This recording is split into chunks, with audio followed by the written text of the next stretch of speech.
शीश को अपनी झोली में रख लिया और क्या कहते हैं, मोरे जान तात कछु दिन और दीजिए, लीते लीजिए सुमन सुख और पितु को सुख मोहि दीजिए, आप मेरे लिए पिता के समान है, कहो तो प्राण रख दूं। जटायु जी ने कहा नहीं रे, अगर पिता ही कहा तो सुनो, अगर पिता ही कहा है तो हमारी एक बात सुनो।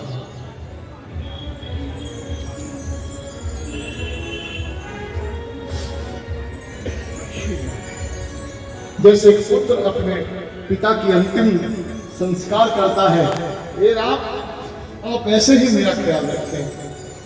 बार बार राम जी के मुखारबिंद की ओर देखते हुए जटायु जी ने राम राम कहते हुए शरीर छोड़ा है।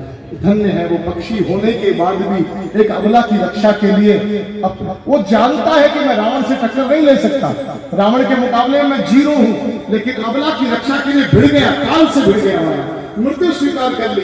एक था भीष्म जिसके सामने अबला को नग्न किया जा रहा है और सिर झुकाए बैठे हैं, तो फिर परिणाम क्या हुआ? जो समर्थवान था परंतु कोई रक्षा नहीं की, तो परिणाम क्या हुआ? एक को मिली तीरों की सेज और एक ने अपने प्राण त्याग दिए, तो मिली भगवान की गोद, भगवान की गोद में प्राण दिए। और फिर जटायु कौन है? विष्णु हरि का रूप धारण किया, भगवान की बार बार स्तुति की है और वहां से चलते हैं। इधर महाराज जटायु जी के अंतिम संस्कार करके राम जी दौड़ते हैं, राम जी की आगे की यात्रा। और अब ऐसी भक्ता की कथा आ रही है, सुनानी तो संक्षिप्त ही पड़ेगी, लेकिन चलो। एक ऐसी बूढ़ी काया इसकी भक्ति है कि मीलों तक रोज रास्ता साफ करती है। रामा रामा रटते बीती रे उमरिया, रामा रामा रटते बीती रे उमरिया, रघुनंदन कब आओगे शबरी की कुठरिया, रामा रामा रटते रटते बीती रे उमरिया, रटते रटते बीती रे उमरिया।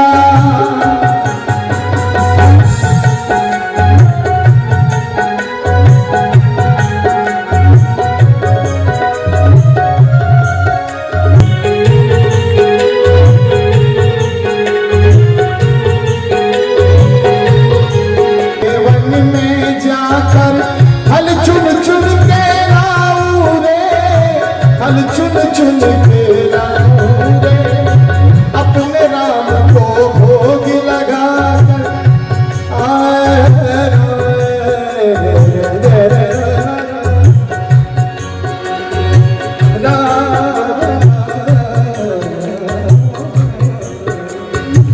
अपने राम को भोग लगा कर जीवन सफल बनाऊं रे, जीवन सफल बनाऊं। तुम तो प्रभु जी भूल गए हो, तुम तो प्रभु जी भूल गए हो, भूले हो कुटरिया, रामा रामा रटते रटते बीती रे उमरिया, रामा रामा रटते रटते बीती रे उमरिया। रघुनंदन कब आओगे, रघुनंदन कब आओगे शबरी की कुठरिया, रामा रामा रटते रटते बीती रे उमरिया।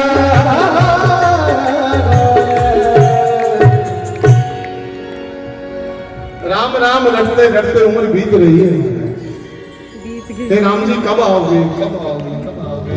और आज वो दिन आ गया जब भगवान शबरी की कुटिया में पधारे। अभी हनुमान जी आएंगे।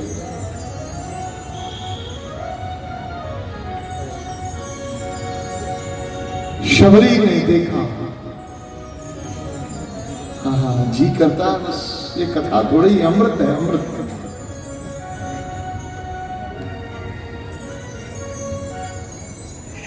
सच्ची कहूं तो 3 घंटे का समय इतना लगता कि कुछ सेकंड हो गए। कैसे सारा एक भक्ति रस का समुद्र गोस्वामी जी ने इस रामचरितमानस में दिला।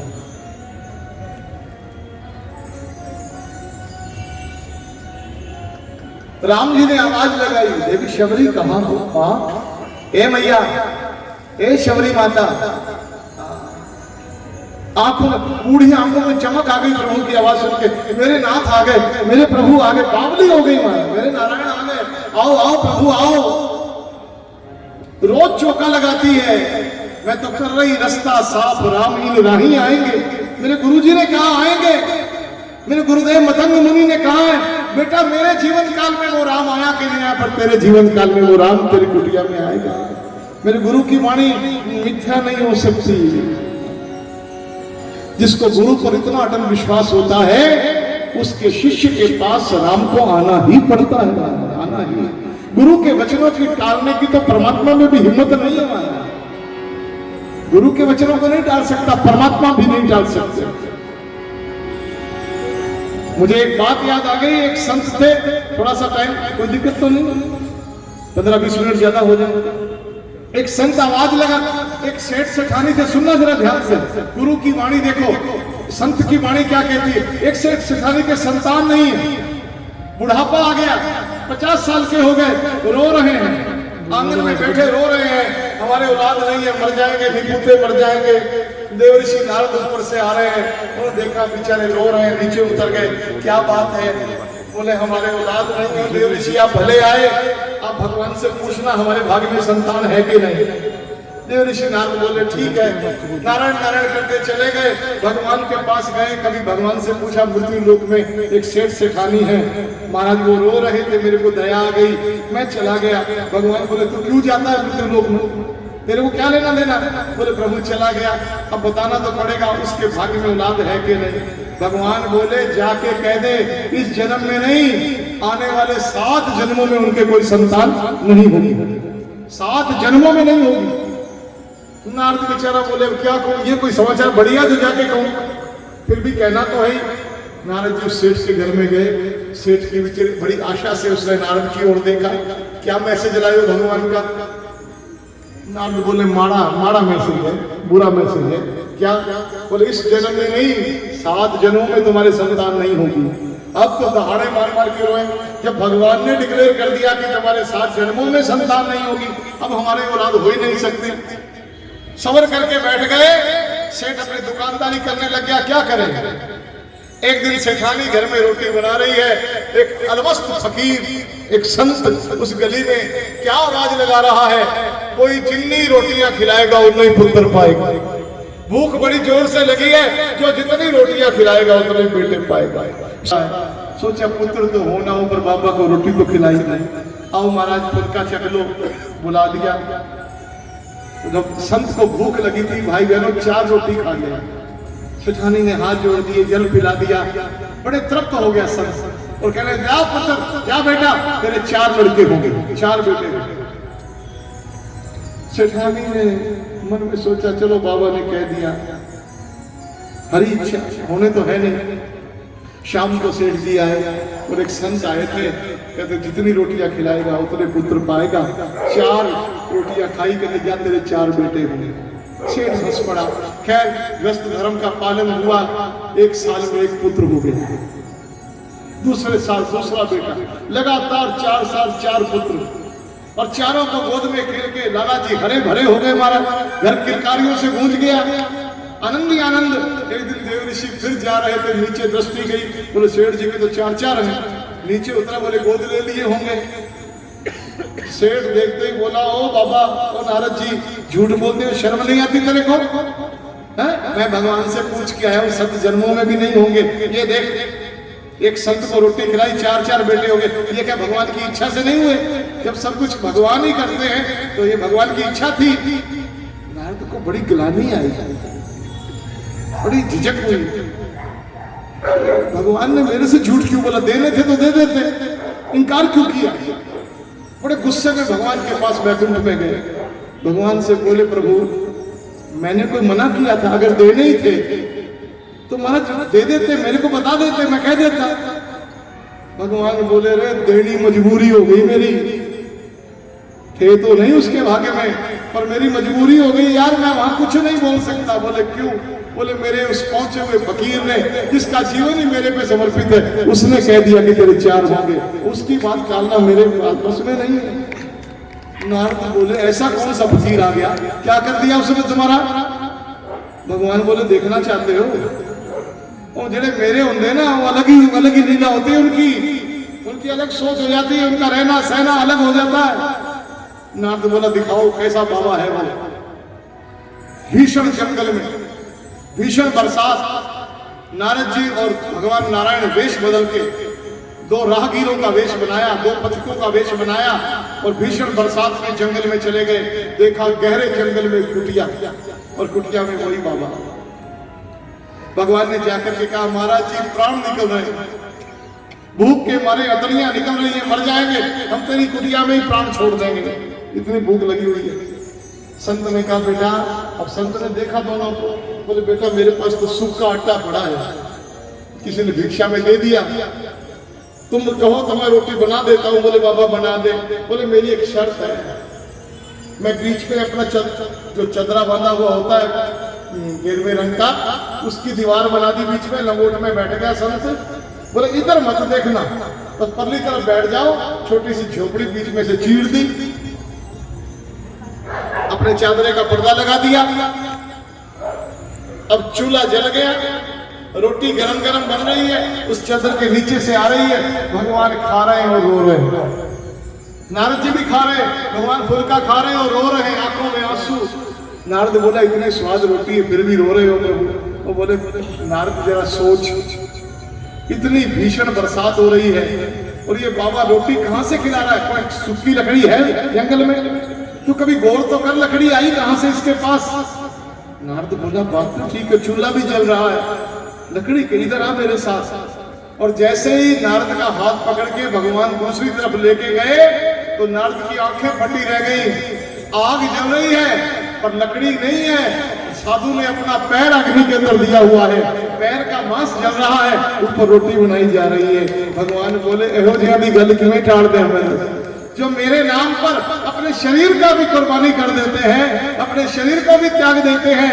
जब ऐसा फकीर किसी को कह दे कि तेरे 4 पुत्र होंगे, तब मैं भी सोचने पे मजबूर हो जाता हूँ कि पुत्र तो अब देने ही पड़ेंगे, चाहे तकदीर में हो चाहे ना हो।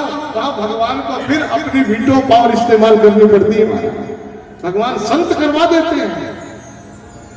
ये शबरी अपने गुरुदेव को याद कर रही है, मेरे जीवन में परमात्मा आया कि नहीं आया? पर बेटा तेरे जीवन में परमात्मा एक बार तेरी कुटिया में चल करके आएगा।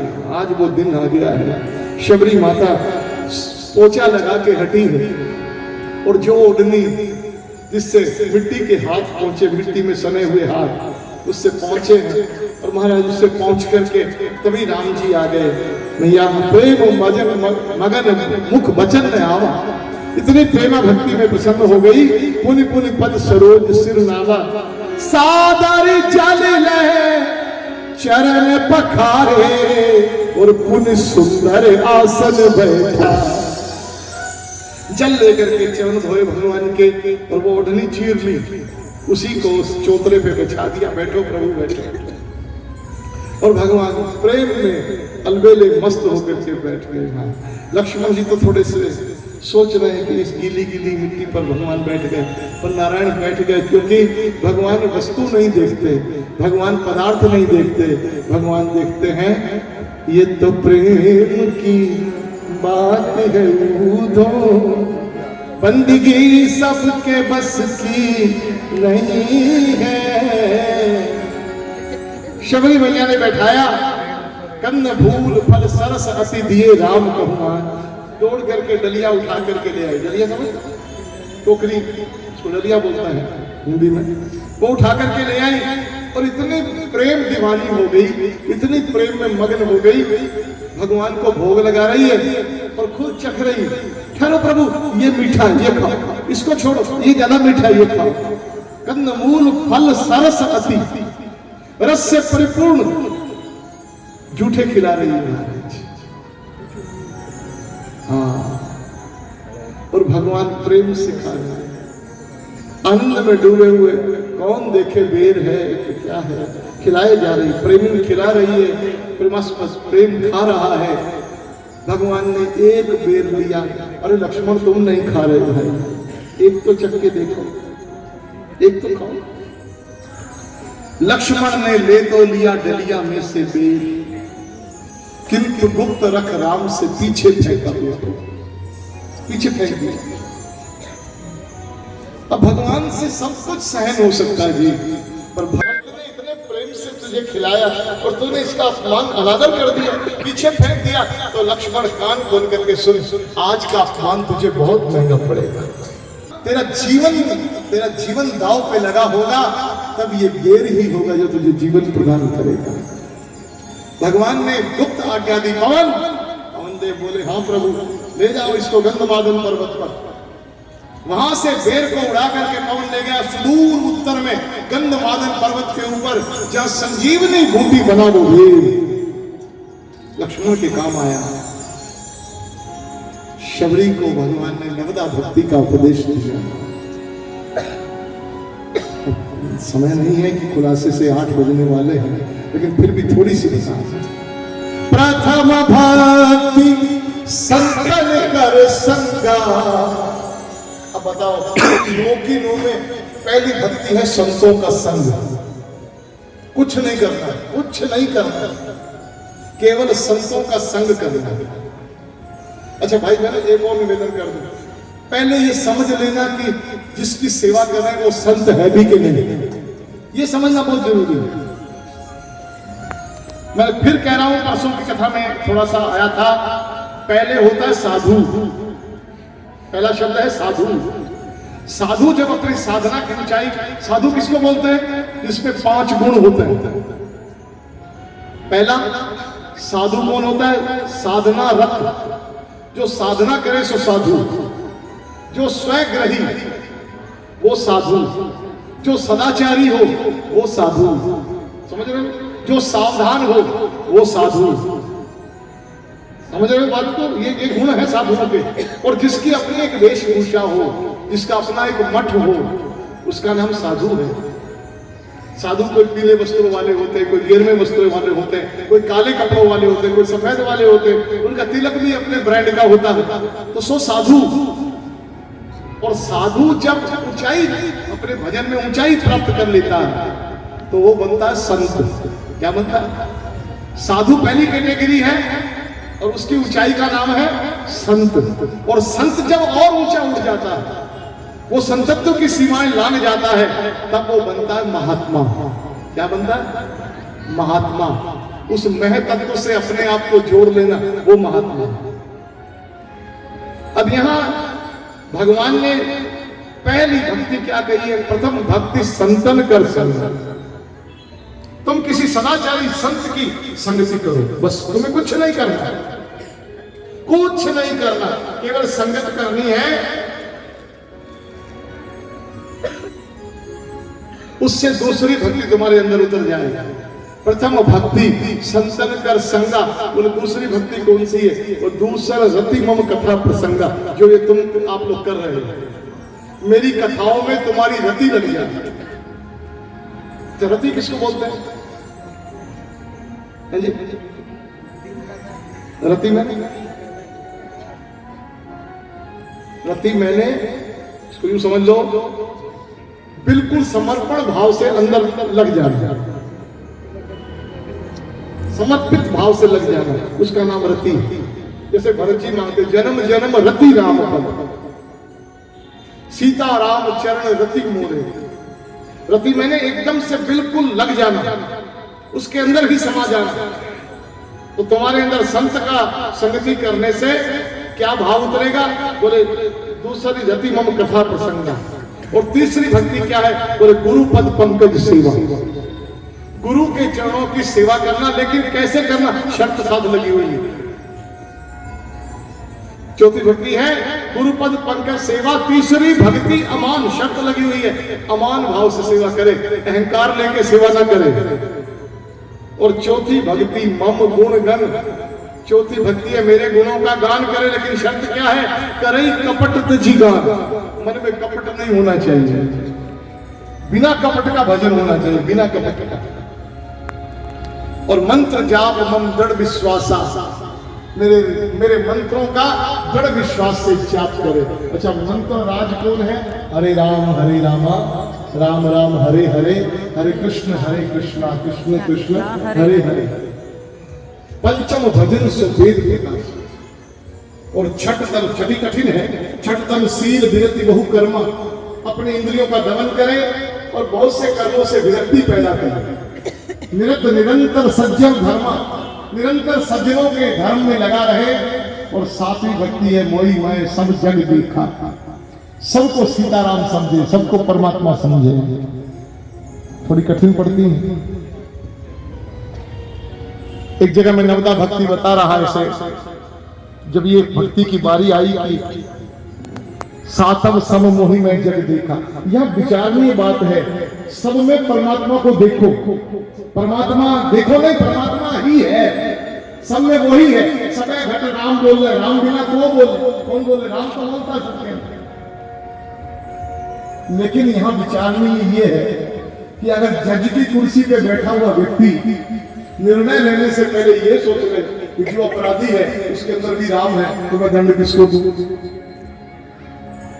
फिर मैं सजा किसको दूं?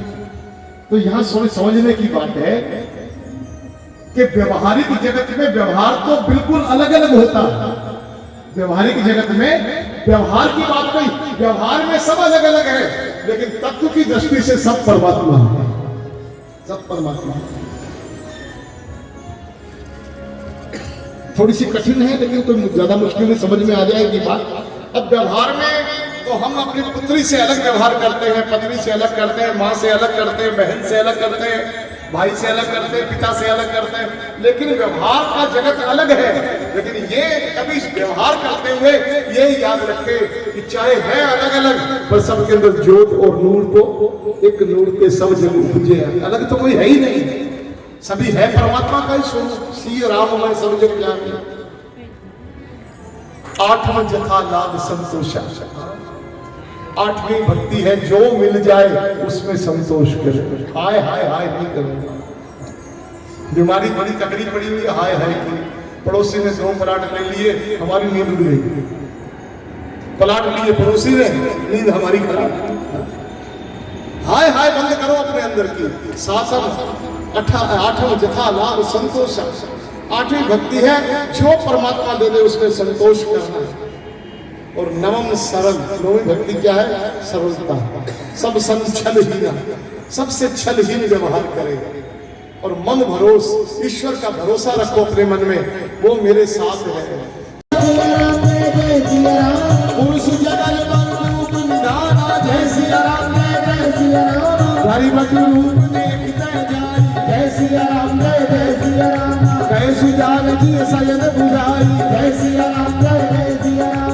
विप्र रूप धरि कपित कयऊ, जय सिया राम जय सिया राम। माधनाई पूछत रस भयऊ, जय सिया राम जय सिया राम। राम सिया राम जय जय राम।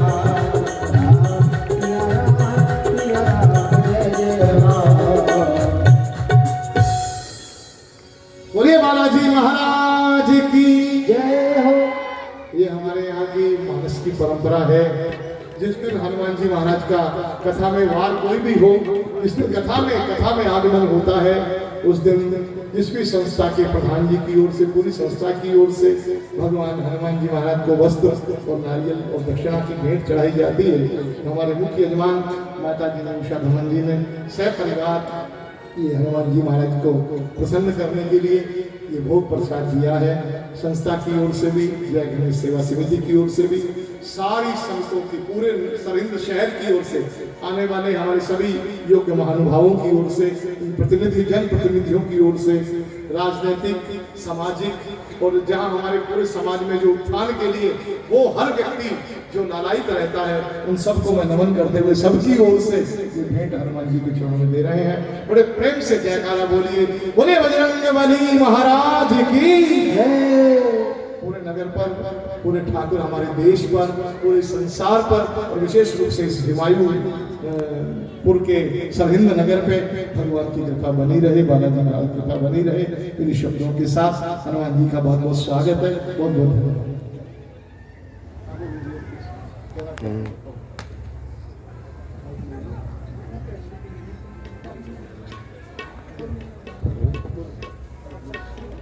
हनुमान जी ने आकर के भगवान से कहा, तो तुम श्यामल गौर शरीरा, क्षत्रिय रूप फिरहु बलवीरा।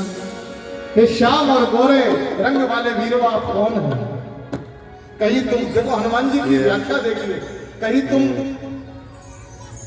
नर नारायण को नहीं, फिर अपनी बात का खंडन करते, कहीं तुम ब्रह्मा विष्णु शिव में से तो नहीं हो, और फिर कहते कि तुम अखिल भुवनपति नील मनु देवता, कहीं आप स्वयं तीनों लोगों के स्वामी अखिल कोट ब्रह्मांड नायक राम जी तो नहीं हो, भगवान तो नहीं है।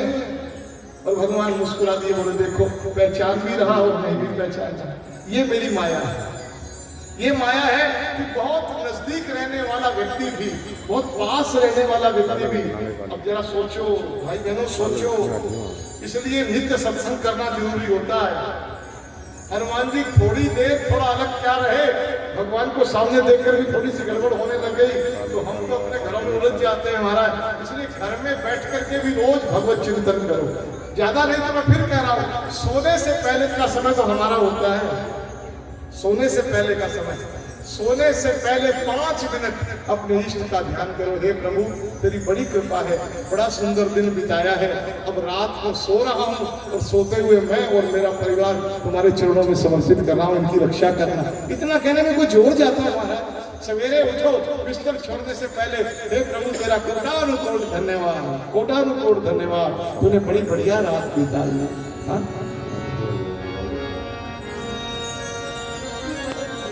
वो एक गीत बना, लेकिन मुझे बड़ा, हमने उसके ऊपर दूसरा बनाया, शुक्र दातिया तेरा, शुक्र दातिया। अब कोई घिसता है क्या ये कहने में?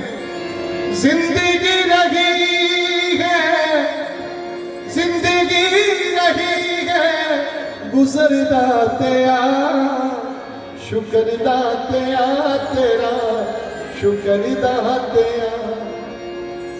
कीड़ी नू कण हाथी नू मन आपे तू पहुंचावे, जिन्हें जिथे जा चुकना उथे जा चुक आवे। कमाल है तेरा कमाल है तेरा हुनर दातिया, शुक्र दातिया तेरा, शुक्र दातिया, शुक्र दातिया तेरा, शुक्र दातिया। कौन किसको खिलाने वाला, कौन किसका खाने वाला, सब व्यवस्था वो करता है महाराज। केवल सवेरे शाम को शुक्र करके सो जाओ तो बड़ा राजी हो जाता है, बड़ा राजी हो जाता है। अरे किसी पैदल जा रहे हैं, कोई मोटरसाइकिल वाले को कहा, ए भैया, आजकल ये होता है लिफ्ट के लिए बोलते मत, आजकल ये बीमारी चल रहा है। ऐसे पहले अंगूठा दिखाना बुरा माना जाता था, आजकल फैशन बन गया।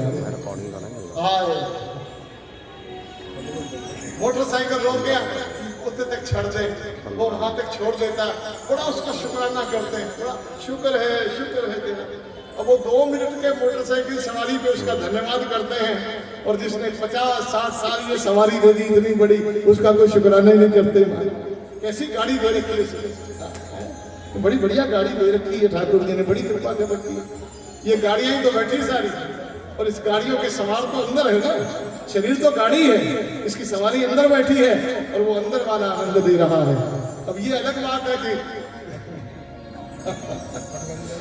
अब ये अलग बात है, कई गाड़ियों के शोकर खराब हो गए, ये तो समय का काम है। कईयों के शोकर खराब हो गए, कई बेचारे हाथ पकड़ते हैं, कोई पैर, मैं कथाओं में देता हूँ चौकड़ी मार के बैठे, कोई पैर से, कोई बात नहीं, लंबे कर लिया करो, कोई दिक्कत नहीं है, पर बैठो बैठो। शरीर की अवस्था से भजन का कोई लेना देना नहीं है। शरीर तो एक साधन है, और ये किसी और ने खराब थोड़ी किया, अपने खुद ने किया। ये कोई और बाहर वाला थोड़ी है हमारे शरीर को खराब करने, हमने खुद ने किया। ना सवेरे उठना, मुझे ध्यान है मुझे ध्यान है कि एक संत कहीं बोल रहे थे, बोले ब्रह्म मुहूर्त का अर्थ ही बदल गया। पहले ब्रह्म मुहूर्त 4 बजे होता था, आज के नौजवान का 9:30 बजे होता। ब्रह्म मुहूर्त 9:30 बजे होने लगे। ये समय है हमारा, समय की गड़बड़ है। तो किसी ने खराब नहीं किया हमें, हमने खुद अपने आप को परेशानी में डाला है। वो जो हमारे बुजुर्ग, हमारे संत, हमारे महापुरुष जो रास्ता दिखा करके गए अमृत वेले, वो अमृत वेले का टाइटल ही बदल दिया, अमृत वेले का अर्थ ही खत्म कर दिया। अब वेला मैंने तो समय, लेकिन 24 घंटे के दिन में और 24 घंटे की रात में वो महापुरुष जो चिल्ला चिल्ला के कह के गए हैं कि अमृत भी होता है वेला। वेला मैंने समय, पर 24 घंटे के समय में कुछ समय ऐसा होता है जो अमृत काल होता है। अमृत जिसको कहते हैं अमृत, जिसको पीने से अमर होता है बंदा, और वो समय होता है सूरज उगने से पहले। अब वो अमृत का पता ही नहीं किसी को, उठता ही नहीं कोई। बॉम्बे से आया मेरा दोस्त, उसको सलाम करो, रात को खाओ पियो, दिन में आराम करो। हमारे यही चले, रात को खाओ पियो, दिन में आराम करो। कथाओं का सूत्र बदल गया, सिस्टम जीने का बदल गया। फिर ये 11 नंबर गाड़ियां, ये लाइटें, सबकी सर्च लाइट खराब हो रही है महाराज, सबकी ऐसी तैसी हुई पड़ी है। कान गंदे, आंख गंदे। और एक और बताऊं, मेरे गुरुदेव कहा करते थे, विकार सबसे पहले, पाप सबसे पहले इस दरवाजे से घुसता है। आंख से पाप दिल में घुसता है महाराज। जिसकी आंख सुच्ची है ना, उसको दुनिया में कोई परवाह नहीं आ रहा। अगर आंख को आपने संभाल लिया तो आप, अच्छा एक और बीमारी है, कल्ली आंख से मत संतुष्ट हो जाना। आंख सही कर ली, इसके बाद एक और है, कौन? ये जीभ। ये जो डिमांड करती है ना, ये सुरसा, ये भी खतरनाक है। शुगर 300, निगाह रसगुल्ले पे होती, ये तो नहीं छड़ना। अच्छा अरुण जी जैसे भी कहते, एक तो खा दो, ये कहता खा लो, खाओ फंसो मरो, खाओ मरो। एक हमारे एक मित्र है, उसको शुगर, एक दिन हॉस्पिटल में खड़ा है, क्या हो गया भाई जी? आज शुगर 400 आई है। बड़ी माड़ी बात है, 400, राजस्थानी बोलते हैं, 400 आई है। अगले दिन मैंने देखा एक झाबर भाई की दुकान पे रसगुल्ला खा रहा। और मैंने कल तेरे को 400 शुगर थी, बोला भाई जी देखो भुजिया में लपेट लपेट के खा रहा हूँ, बराबर हो गया। अब जिसने खाना उसको कौन रोकेगा? इस पर कंट्रोल बहुत जरूरी है। जिसने जीभ पर कंट्रोल कर लिया उसका पेट सुधर गया, जिसने आंख पर कंट्रोल कर लिया उसकी खोपड़ी सुधर गई, उसके विचार सुधर गए। तो ये कथाएं बहुत कुछ संदेश देती हैं। राम जी से मिले, राम जी को अपने कंधे पे बैठाया और हनुमान जी महाराज दौड़ लिए। बोलो बालाजी महाराज की। सुग्रीव जी से मित्रता की। अब बाली कल मारेंगे, आज का समय नहीं है। बाली वाली कल होगा। और हाँ जी, कल क्या, कल मंगलवार है, अब कल बाली मारेंगे हनुमान जी का। कल सुंदरकांड शुरू हो जाएगा थोड़ा थोड़ा। कल मंगलवार का दिन भी है और हनुमान जी का चरित्र शुरू हो जाएगा। और कल मैंने वायदा किया हुआ है कि अंगद रावण संवाद भी कल होगा। प्रयास हमारा ये रहेगा कि कल रावण मर जाए, तो फिर परसों सवेरे बहुत जल्दी मारना पड़ेगा, 10 मिनट में मारना पड़ेगा। परसों होली का उत्सव करेंगे आनंद से, वैसे परसों ही मारेंगे, तो रावण मरने की खुशी में होली खेलेंगे। एक पाप विकार, गलत विचार समाज से उठे तो उसकी प्रसन्नता में होली खेलें। तो बहुत बहुत साधुवाद, बहुत बहुत धन्यवाद। हमारे आदरणीय बोवी जी कुछ निवेदन करना चाहते हैं।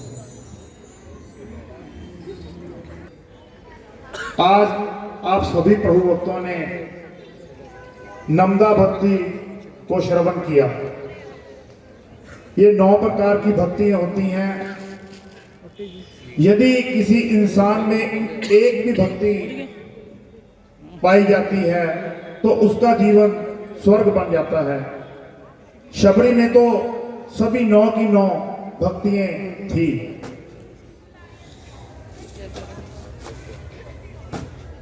आज की पूजा हमारे सत्कारयोग जय गणेश सेवा समिति के senior vice president Shri Manoj ठंड जी एवं उनके परिवार की तरफ से माता अभिलाष ठंड जी, बबीता जी, उनकी ओर से की गई है। और हमारे लिए बड़े खुशी के क्षण है कि आज उनकी मैरिज एनिवर्सरी भी है। संस्था की ओर से केक सेरेमनी की जाएगी। मैं निवेदन करूंगा श्री अरुण सूरी जी से, कृपया मनोज जी को, बबीता जी को, माता अभिलाष जी को। मैं निवेदन करूंगा शोभना सूरी जी से। पैसे पूछे दे दिया करो बस।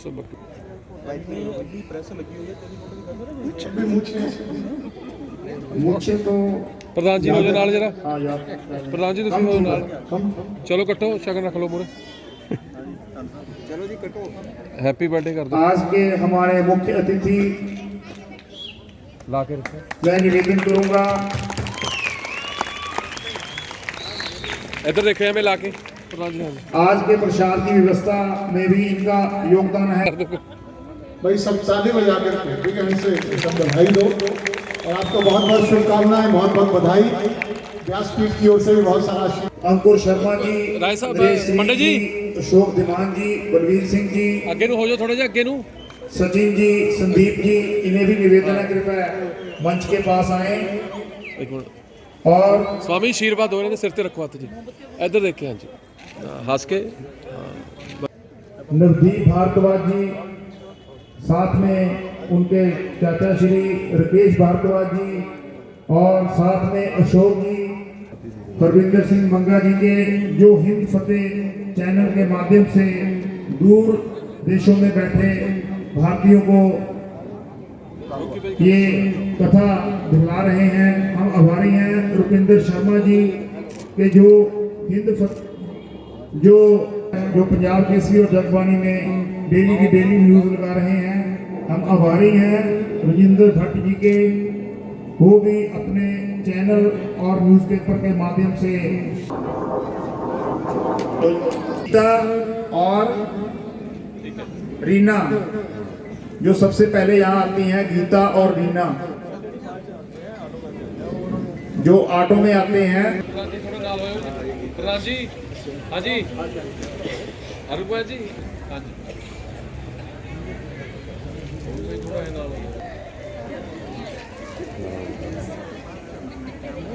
एक सूचना और, ये जो दो देवियां आई हैं ऑटो करके, इनसे साथ में मनीषा भारद्वाज जी जो मेंबर CWC हैं, चाइल्ड वेलफेयर कमेटी। प्रधान मैं जी, वरिंदर जी से भी प्रार्थना करूंगा कि आगे आए, माता उषा धवन जी से भी। प्रधान जी, हाँ बात ठीक है। हाँ जी राय साहब, डाल हो।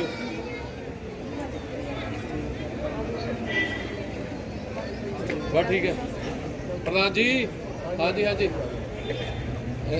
चेयरमैन साहब इधर देखिए एक मिनट। हाँ जी, ठीक है जी। मनोज ढंड जी अपने परिवार से ही। नाले आ जाओ, फिर नाले खड़े। साहिल स्वीट से इधर जी, इधर। हमारे इधर कृपया मंच पर आए, जिनका आज के प्रसाद में योगदान है। प्रधान जी, माता शांति जी और हरपाल सिंह सोडी जी। हरपाल सिंह सोडी जी से निवेदन है कृपया मंच पर आए। चेयरमैन साहब आप नाल हो। जिनकी हाँ जी, हरवीर म्यूजिक गैलरी है, जिसमें जितने भी गाने हैं उन सभी गानों का संग्रह किया हुआ है। आप कोई भी गाना बोले, वो आपको 1 मिनट से पहले वो गाना आपके राकेश जी, साथ में उनके विजय जी, हमारे दोस्त विशेष तौर पर अंबाला से यहाँ पर उपस्थित हुए हैं। भाभी जी आगे। बात ठीक है, ओके जी, ठीक है जी। प्रधान जी, स्वामी जी, ठीक है।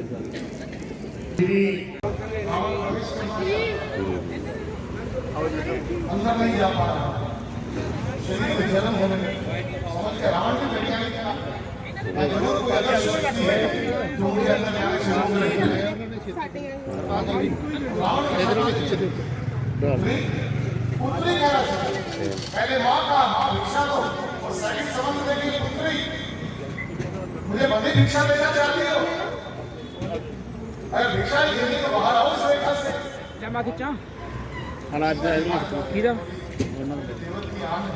इसको त्याग नहीं सकती। फिर क्या की मर्यादा की देखभाल सबके सामने की चीज हुई। सबके सामने नहीं, हम पुरुष तो हमारे सामने नहीं है, हमारे सामने भी है। सच बताऊं तो किसी भाई ने भी अगर कोई बात कर ली समाज में रोजगार देगा उसको। मेरा नहीं है सीधा अंदर गया बहुत इसलिए ज्यादा जरूरी हो जाता है आपकी जिम्मेदारी हमसे दुगनी है, मैं नहीं देना दोनों किसी हमसे डबल। ਤਾਂ ਹੀ ਫੋਨ ਬੰਦ ਕਰਦਾ ਤਾਂ ਹੀ ਫੋन ਬੰਦ ਕਰਦਾ जब जाने लगा साधु बाबा तो सीता जी के मन में आया कि ये भी उचित नहीं कि गृहस्थी के घर से कोई संत भूखा चला जाए। सेवन की आन रहे ना रहे रखूंगी धर्म गृहस्थी का, अब मैं रेखा का ख्याल छोड़ रखती हूँ कर्म गृहस्थी का। सीता जी ਦੇ ਬਾਰੇ ਜੈ ਸ਼੍ਰੀ ਰਾਮ। ਜੈ ਗਣੇਸ਼ ਸੇਵਾ ਸਮਿਤੀ ਵੱਲੋਂ ਜਿਵੇਂ ਤੁਸੀਂ ਜਾਣਦੇ ਹੋ ਅੱਜ 7ਵਾਂ ਦਿਨ ਹੈ ਕਥਾ ਦਾ। ਅੱਜ ਦੀ ਕਥਾ ਦੇ ਵਿੱਚ ਸੀਤਾ ਹਰਨ ਦਾ ਸੀਨ ਨਮਦਾ ਭਗਤੀ ਦੇ ਪ੍ਰਸੰਗ ਮਹਾਰਾਜ ਸ਼੍ਰੀ ਨੇ ਵਿਆਸਪੀਠ ਤੋਂ ਪਬਲਿਕ ਨੂੰ ਸੁਣਾਏ ਨੇ। ਨਮਦਾ ਭਗਤੀ ਉਹ ਭਗਤੀ ਹੈ ਇਹ 9 ਤਰ੍ਹਾਂ ਦੀ ਭਗਤੀ ਹੁੰਦੀ ਹੈ। ਜੇ ਕਿਸੇ ਇਨਸਾਨ ਦੇ ਵਿੱਚ ਇਹਨਾਂ ਭਗਤੀਆਂ ਵਿੱਚੋਂ ਇੱਕ ਭਗਤੀ ਦੇ ਵੀ ਉਹ ਖਰਾ ਉਤਰਦਾ ਹੈ ਤਾਂ ਉਹਦੀ ਜ਼ਿੰਦਗੀ ਸਵਰਗਾਂ 'ਚ ਪਹੁੰਚ ਜਾਂਦੀ ਹੈ। ਤੇ ਮੈਂ ਤਾਂ ਇਹੀ ਕਹਿੰਦਾ ਹੈ ਵੀ ਆਪਾਂ ਪ੍ਰਭੂ ਰਾਮ ਦੇ ਦਿੱਤੇ ਹੋਏ ਆਸ਼ੀਰਵਾਦ ਨੂੰ ਆਪਣੀ ਜ਼ਿੰਦਗੀ 'ਚ ਧਾਰਨ ਕਰਨਾ ਚਾਹੀਦਾ ਤਾਂ ਹੀ ਸਾਡਾ ਜੀਵਨ ਸਫਲ ਬਣ ਸਕਦਾ। ਕਦੋਂ ਸਮਾਪਤੀ ਹੈ ਪੂਰੀ ਕਥਾ ਦੀ? ਇਹ ਰਾਮ ਕਥਾ ਦੇ ਸਮਾਪਨ 1 ਮਾਰਚ ਨੂੰ ਹੋਵੇਗਾ। ਉਸੇ ਦਿਨ ਹੋਲੀ ਕੇ ਰੰਗ ਕਾਨਾ ਕੇ ਸੰਗ ਦਾ ਸਮਾਗਮ ਹੈ ਜਿਹੜਾ ਜੈ ਗਣੇਸ਼ ਸੇਵਾ ਸਮਿਤੀ ਵੱਲੋਂ ਕਰਾਇਆ ਜਾ ਰਿਹਾ ਹੈ। ਉਸ ਦਿਨ ਸਵੇਰੇ 10 ਵਜੇ ਤੋਂ 8 ਵਜੇ ਤੋਂ ਹਵਨ, ਉਸ ਤੋਂ ਬਾਅਦ ਫਿਰ ਆਪਣਾ ਮਹਾਰਾਜ ਸ਼੍ਰੀ ਵਿਆਸਪੀਠ ਤੋਂ ਸੰਗੀਤਮਈ ਭਜਨਾਂ ਨਾਲ ਸੰਗਤਾਂ ਨੂੰ ਨਿਹਾਲ ਕਰਨਗੇ। ਉਸ ਤੋਂ ਬਾਅਦ ਭੰਡਾਰਾ ਵਰਤਾਇਆ ਜਾਵੇਗਾ। ਹਾਂਜੀ ਜੈ ਸ਼੍ਰੀ ਰਾਮ। ਸ਼੍ਰੀ ਗਣੇਸ਼ ਸੇਵਾ ਸਮਿਤੀ ਵੱਲੋਂ ਸਰਹੰਦ ਸ਼ਹਿਰ ਹਮਾਇਪੁਰ ਸ਼੍ਰੀ ਰਾਮ ਕਥਾ ਸ਼ੁਰੂ ਕੀਤੀ ਗਈ ਹੈ। ਇਹ ਇੱਕ ਬਹੁਤ ਹੀ ਵਧੀਆ ਉਪਰਾਲਾ ਹੈ ਹਰ ਇੱਕ ਨੌਜਵਾਨ ਵਰਗ ਲਈ। ਇਹ ਕਥਾ ਆਪਸੀ ਭਾਈਚਾਰੇ ਸਾਂਝੀਵਾਲ ਦਾ ਉਪਦੇਸ਼ ਦਿੰਦੀ ਹੈ। ਅੱਜ ਜਿਹੜੀ ਅਸੀਂ ਕਥਾ 'ਚ ਸੁਣਿਆ, ਠੀਕ ਹੈ, ਇੱਕ ਸਾਰੇ ਵਰਗਾਂ ਲਈ ਇੱਕ ਪ੍ਰੇਮ ਪਿਆਰ ਭਾਈਚਾਰੇ ਦਾ ਤੇ ਸਾਂਝੀਵਾਲ ਦਾ ਸਾਨੂੰ ਸੁਨੇਹਾ ਦਿੰਦੀ ਹੈ। ਤੇ ਮੈਂ ਇਹ ਹਰ ਇੱਕ ਵਰਗ ਨੂੰ ਇਹੀ ਸੁਨੇਹਾ ਦਊਂਗਾ ਕਿ ਇਹ ਉਪਰਾਲੇ ਹਰ ਜਗ੍ਹਾ ਹਰ ਸੰਸਥਾਵਾਂ ਨੂੰ ਕਰਨੇ ਚਾਹੀਦੇ ਨੇ। ਜੈ ਸ਼੍ਰੀ ਰਾਮ।